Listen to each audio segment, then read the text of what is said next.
Gender dysphoria is defined as the condition of feeling one's emotional and psychological identity as male or female to be opposite to one's biological sex. The feeling that your body doesn't reflect your gender identity can cause many issues like anxiety and depression. Heck, dysphoria itself is defined as a state of unease or generalized dissatisfaction with life. The way I've described it for years now, and the way I hear a lot of others describe it as well, is that it feels like you're trapped in a prison, that prison being your body. You're constantly tormented by the fact that you don't look like your own gender. You feel incredibly uncomfortable when people, especially those you love, call you by the wrong name or pronouns.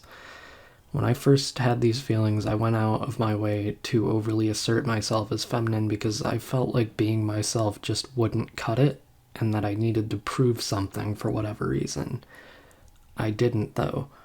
Trans people have nothing to prove. Gender isn't determined by the way you act, it's just a way you feel things should be. That's what makes it so much harder, though. You feel like you're being punished for something by being trapped in the body of a gender you're not comfortable with. Sure, you can buy binders or breast forms, and that can definitely help, but it doesn't get rid of the issue. It doesn't get rid of the anxiety, the depression, never-ending sense that something is wrong with you. It doesn't make the world understand the way you feel. It doesn't make the world learn empathy. I could go on for hours and hours on end about how horrendous it feels, how horrid it feels being told by people that you're wrong about your own identity, because quite frankly, what the hell do you know? Then there's the issue of people who, when you do come out to them, say it doesn't matter to them. They almost always mean well when they say this, but it's not helping anyone, and in some cases, depending on the person, it's making things worse. It does matter. It's a matter of life or death in some cases. Trans people, and LGBT people as a whole, have an increased rate of attempting suicide.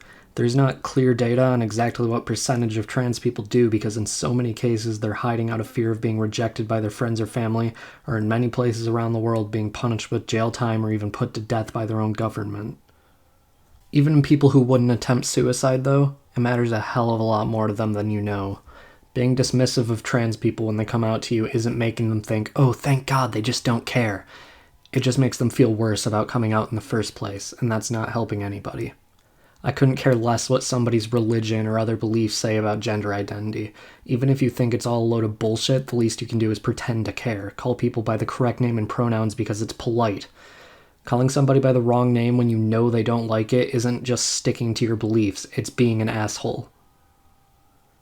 I felt for years like my family just accidentally bullied me into thinking my identity didn't matter. I lied and said I was non-binary because it was just so much easier to pretend I didn't care about my gender identity, but I do.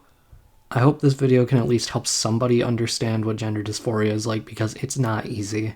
It's not a phase. It's not something somebody can just ignore. It's not something that can be dismissed because it doesn't change the way you view somebody. To friends or family who didn't know that's watching this video, I'm trans. My name is Ash or Winter. Either name works for me, not Ben or Benjamin. My pronouns are she and her, not he and him or they and them. Please, at the very least, make a concerted effort to try and respect that.